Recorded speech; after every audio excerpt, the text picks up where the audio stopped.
खबर मध्य प्रदेश के हरदा से है, जहां कृषि उपज मंडी में सोरेन की नीलामी करने पर किसानों ने ली आपत्ति किए सवाल जवाब।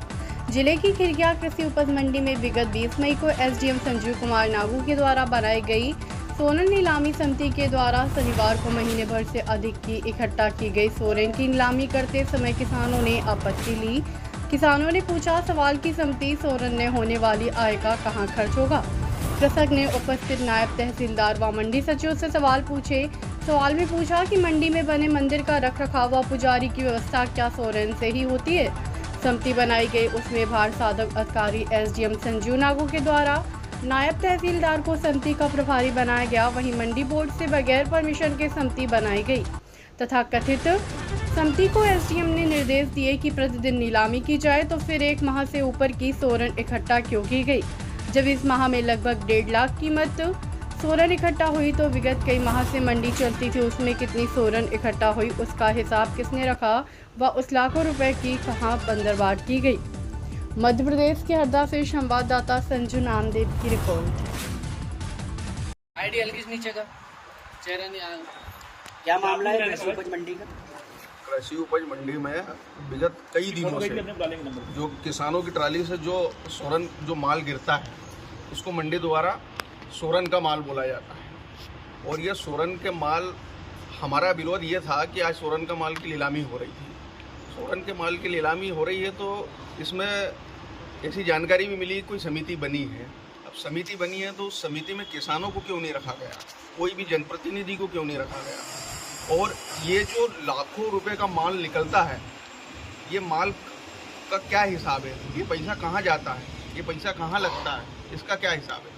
आज इसकी नीलामी हो रही थी, कांग्रेस पार्टी के कार्यकर्ताओं द्वारा इसको रोका गया है और अभी हमें लिखित में आश्वासन भी दिया गया है मंडी तरफ से कि सोमवार को इसकी नीलामी होगी और ये समिति ये पैसे को कहाँ लगाती है, इसकी भी जानकारी हमको दी जाएगी। पूर्व में भी ऐसे मामले सामने आए, पूर्व में भी इनके द्वारा बिल्कुल निश्चित तौर पर मेरे द्वारा तो ये बोला जाएगा कि इसमें भारी भ्रष्टाचार हो रहा है और ये पैसा किसानों की खून पसीने की कमाई है जो व्यापारियों द्वारा मंडी में उछाली जाती है और उस उछाली हुई को सोरेन के रूप में वो होती है और इस पैसे का भ्रष्टाचार होता है। ये मेरा आरोप है।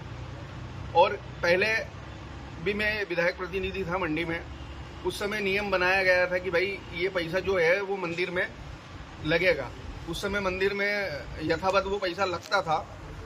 अभी मेरी जानकारी में यहाँ तक आया है कि मंदिर में पुजारी भी नहीं है और पुजारी होने के मतलब पूजन पाठ भी बंद पड़ी हुई है, ये मेरे सुनने में आया। अभी मेरे परफेक्ट नहीं बोल सकता। करीब 1 महीने से मंडी में ताला लगा हुआ है। इस संबंध में आपका दुर्भाग्य भगवान श्री कृष्ण राधा मंदिर में ताला लगा हुआ है। इससे शर्मनाक बात हो ही नहीं सकती। मैं इसकी आलोचना करता हूं और हमारे संज्ञान में जैसे ही ये मामला आया है, इसका विरोध हमने आज कांग्रेस पार्टी के द्वारा किया है। कृषि उपज मंडी का क्या मामला है? कृषि उपज मंडी के सोरेन के लिए समिति गठित की गई थी, जिसमें कभी एक महीने का क्या बोलते सोरेन रखा हुआ था। तो आज नीलाम करने लेके आए, जिसमें किसान नहीं थे। किसानों को रहते हुए सोमवार की नीलामी कराएंगे। सोमवार के दिन देखते हैं अगर ये नीलामी कार्य प्रक्रिया क्या होती है, पूरी पारदर्शिता होती है। उसके बाद आप किस प्रकार का आवेदन देंगे? हमें आज लिखित में आश्वासन दिया है कि हम सोमवार के दिन प्रातः 11 बजे नीलामी कार्य करेंगे। देखते हैं सोमवार के नीलामी कार्य होता है कि नहीं। और आप किस प्रकार मंडी के कर्मचारी के द्वारा अभद्र व्यवहार किया गया, जिस संबंध में ज्ञापन भी दिया है, जी आपका क्या कहना है? मेरा ये कहना है कि जिस कर्मचारी ने भी अभद्र व्यवहार किया है, उनके खिलाफ नोटिस निकालो, कार्रवाई की।